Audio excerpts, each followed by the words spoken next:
যেখানে যতটুকু কাজ আছে সবকিছু কমপ্লিট করতে চাই ইনশাআল্লাহ, এই বলে আমি সকলের কাছে আশা রাখলাম। আলহামদুলিল্লাহ। দেখ ভাই কিছু কোন চাঁদার ব্যাপারে।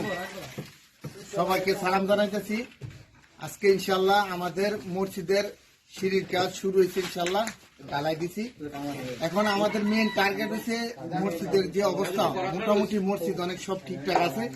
তো আমাদের যে সমস্যাটা, ছাদের সমস্যাটার কারণে আমরা আগে সিঁড়ির কাজটা করতে হয়েছে। সিঁড়ির কাজটা শেষ করে ইনশাল্লাহ আপনাদের নিয়ে সবারে প্রবাসী দেশে যারা সবাই আছেন সবারে নিয়ে আমরা দোতলায় যাব। দোতলায় হুজুরের রুম আর বাচ্চাগুলা পড়ার জন্য, আর প্লাস পয়েন্ট নিব আমাদের ছাদরা বাঁচাইতে হবে। ছাদরার মধ্যে পানির সমস্যা হয়, ওই জিনিসটা করলে আমাদের জন্য অনেক ভালো হইব। আবার নিচের যে জায়গাগুলো আছে এই জায়গাগুলা ঘরগুলা সরাই দিলে নিচে একটু মানে দেখার জন্য অনেক সুন্দর হইব।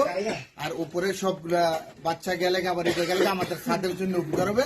আপনারা সবাই সাহায্য করবেন, আমরা আছি ইনশাল্লাহ যে দোতলার কাজটা ইনশাল্লাহ শেষ করতে পারি আপনাদের সবাইকে নিয়ে। এই বলে আমার বক্তব্য শেষ করলাম। আপনারা সবাই সহযোগিতা করবেন। আমাদের মামা আছে ইনশাল্লাহ, নেই মামা আর কিছু পাবেননি। আমি ইনশাল্লাহ যতটুকু পারি আমি সহযোগিতা করবো আল্লাহ রহমতে। আলহামদুলিল্লাহ। আলহামদুলিল্লাহ।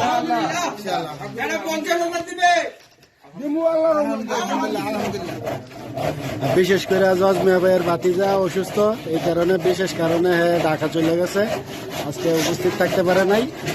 তো দোয়া করি ভাতিজার জন্য, আল্লাহ সুস্থ করে আনুক। জজ মিয়া ভাইয়ের বিষয়ে কিছু বলেন ভাই। যে থাক মাশাআল্লাহ আমাদের সিঁড়ির কাজ শুরু করছি। তো সবাই যতটুকু পারো, যে যতটুকু পারো, কথা বেশি বলে লাভ নাই, সাহায্য করবো ইনশাল্লাহ। কারণ এটা হলো টাকার কাজ।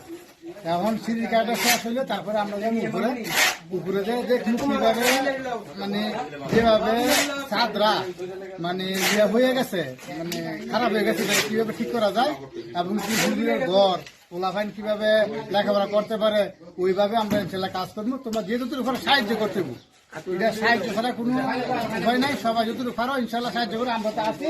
আর বাকি সবাই মুরব্বীরা আছে, তারাও ইনশাল্লাহ সাহায্য করবো। বাস যতটুকু সালাম আলাইকুম।